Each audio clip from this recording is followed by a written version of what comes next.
Kamu pernah duduk di sebuah pesta, mendengarkan obrolan soal cuaca, macet, atau serial TV terbaru, berdisem otokon mendidishan bupa iza durzamyain dihi witsnen, dan kamu merasa otakmu secara harfiah mulai meleleh karena bosan. Kamu mengangguk, kamu tersenyum, tapi di dalam dirimu ada suara yang menjerit, aku bisa mati di sini. Ini perasaan yang canggung. Di satu sisi, kamu ingin sopan, ingin jadi bagian dari kelompok. Di sisi lain, setiap menit dari obrolan dangkal ini terasa seperti siksaan. Kamu mulai berpikir, apa ada yang salah denganku? Kenapa aku begitu bosan dengan hal yang tampaknya menarik bagi orang lain? Apa aku ini seorang snob sombong? Jawabannya, bukan.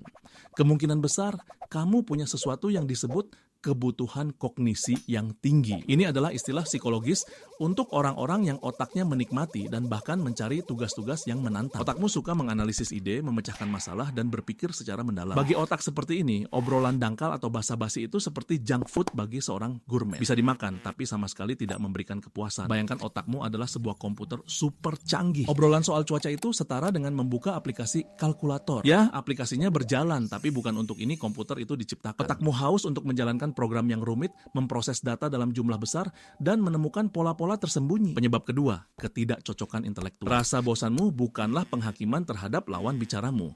Itu hanyalah sinyal adanya ketidakcocokan. Keduanya berguna, tapi mereka tidak kompatibel saat itu. Orang-orang fokus pada level abstraksi yang berbeda. Ada yang fokus pada apa yang terjadi.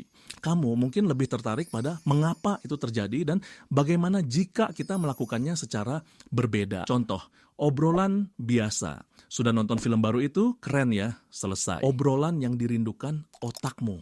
Sudah nonton film itu? Aku kepikiran soal dilema moralnya. Putsa, menurutmu apakah tindakan si protagonis bisa dibenarkan dari sudut pandang utilitarianisme? Masalah berikutnya, rasa bersalah dan isolasi. Karena semua ini, kamu bisa merasa sendirian bahkan di tengah keramaian. Kamu takut dianggap sok pintar atau arogan jika mulai bicara tentang hal yang benar-benar menarik bagimu. Jadi, kamu diam. Dan keheningan itu membangun tembok antara kamu dan orang lain. Jadi, apa yang harus dilakukan? Apa kamu ditakdirkan untuk bosan selamanya? Tentu saja tidak. Berikut adalah 5 langkah untuk meretas sistem ini. Langkah 1, terima ini sebagai ciri khasmu. Berhentilah menyalahkan dirimu sendiri. Otakmu memang dirancang seperti itu.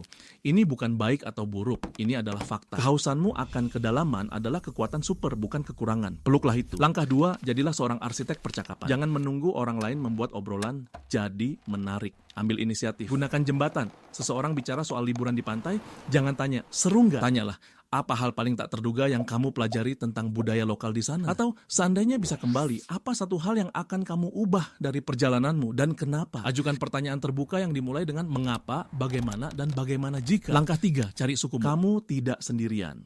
Jutaan orang juga haus akan percakapan yang mendalam. Carilah mereka secara sengaja. Klub buku, seminar, lokakarya, forum online. Ketika kamu berada di lingkungan yang tepat, kamu tidak perlu berpura-pura. Langkah 4, latih basa-basi strategis. Jangan hindari obrolan dangkal, tapi gunakan sebagai alat pemindai. Tujuanmu dalam 2-3 menit, temukan satu kaitan, satu titik minat bersama untuk kemudian menyelam lebih dalam. Oh, kamu kerja di marketing, menarik.